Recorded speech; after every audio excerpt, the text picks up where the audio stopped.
Alright, I gotta take a note. I thought Invincible was coming back this month, and that the backlash to the hiatus was unwarranted because it was just a month. But as it turns out, no. Invincible Season 2 is coming back on March 14th? Over 3 months after the mid-season finale. Look, I was willing to defend a 1-month break. 5-6 weeks, cool. But Amazon, a near 4-month break might be a little excessive. That's much longer than a supposed holiday break. We were saying holiday breaks weren't normal for TV, but those shows would usually be back by mid-January, late February. Not when we're flirting with the spring. Initially, the creator of the series, Robert Kirkman, claimed that in addition to the flow of production and just needing more time to put the finishing touches on these episodes, the mid-season break would also work narratively, as fans may need a little breather before diving back into it. Again, I could buy this when I thought the break would just be a month. But 4 months? That's more than a breather, bro. I got enough cliffhangers to worry about. Spider-Verse? Kingdom Hearts? Reading any manga on a weekly basis? I'll just peep the comics at this point, and then go back and watch the TV show. Which is exactly the kind of mentality they probably are banking on, literally, since they know people will still end up going back to the show regardless. It's like manga readers. Yeah, I'll keep it up with this weekly to see what happens. But when that ish gets animated, I'll be seated in front of my TV as soon as possible. Still, this statement kind of feels even more like copium than it did before. And brother, I'm done huffing. I would have had no qualms with just waiting a few more months and getting all of Season 2 on a weekly basis with no breaks at all. But that's counterintuitive to what Amazon wants, what Amazon needs. And that's for you to pay for their service for as long as possible. So what is going on? Because even by streaming standards, this is a pretty lengthy break. Why is it so long? Well, I think I have the answer, with some decent evidence that isn't a jailbroken Fire Stick this time. If you take a step back from Invincible and look at the bigger picture, you'll notice Amazon Prime's whole release schedule has been kinda funky for a second, and it's affected everything. Invincible, Hazbin Hotel, The Boys, Mr. and Mrs. Smith, and so on.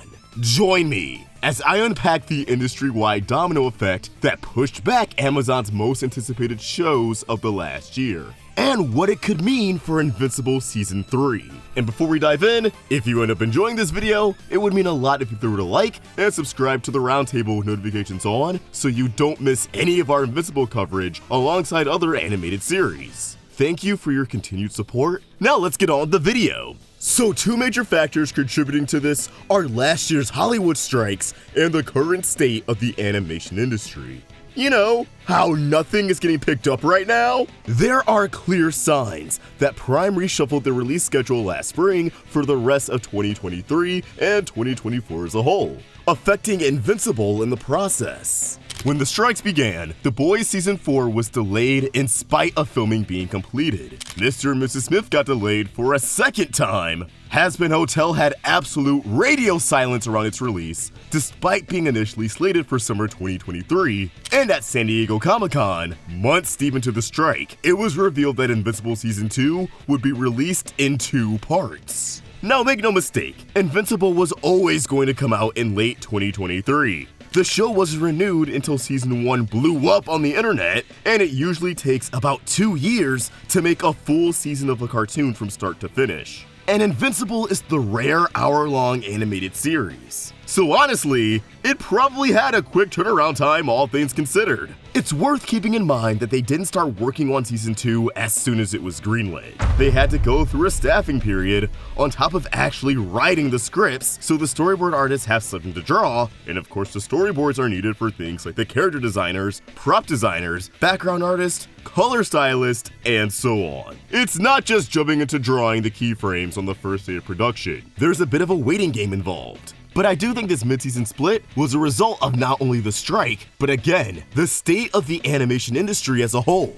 I made a near hour-long video talking about this that you should peep, but practically nothing is getting picked up or renewed in animation right now. Employment in the industry is at what feels like an all-time low. People have had to pick up other jobs or leave the industry entirely. It's really depressing, and it's fueling the inevitable animation strike that's poised to happen when the union's contract is up for renewal in the summer. And this would obviously affect Invincible further, as Season 3 was greenlit with Season 2 so that there wouldn't be another huge gap between seasons. But if and when the strike happens, that gap might happen either way. Last year's strikes and the impending animation strike is also leading to other delays, like Rick and Morty Season 8, which despite being written in 2022, it's being pushed to next year so that Adult Swim will still have content on the way after the animation strikes begin. Plus, the Rick and Morty writers are actually in the WGA and not TAG. So circling back to Prime, the streamer decided to mitigate all of this by releasing the season in 2 parts. One for fall in 2023 and the other for spring 2024. Maybe part 2 was supposed to drop in January, but once whispers of an animation strike grew more and more, they decided to push it back even further. But honestly, I don't think that's as likely as March being the real date in the first place, and the Fire Stick just got it wrong. Prime Video's current release strategy seems to be only having one big show run at a time, with a small overlap between the finale of one show and the premiere of another. Each show kind of being the flagship show for the month. And the Invincible split shows that they don't have that much content in the pipeline, so they're kind of dragging things out to the best of their ability with shows they know are gonna have a strong public interest. Since the fall, Prime's rolled out Gen V Season 1, which went into Invincible Season 2 Part 1, which went into a holiday break, into Hazbin Hotel Season 1, which goes into Mr. and Mrs. Smith in February, which then goes into Invincible Season 2 Part 2 in March, which then goes into Fallout in April, and then I imagine they'll have another show in May before rolling out the main event, The Boys Season 4 in the summer. Now, I will stand on business and reaffirm that this is no one's fault but the people running the studios who dragged out the strike for months as they refused to pay people what they deserve. So unless you don't want to see Season 3 for a good while, you better support the impending animation strike and hope artists get the deal they deserve sooner rather than later. Be kind to the people working on the show, because they don't control the release schedule, and animation is a fucking miracle to create. Making drawings move? What kind of curse technique is that? But as always, these are just my thoughts and I want to hear yours. What do you think? How do you feel about waiting until March for more Invincible?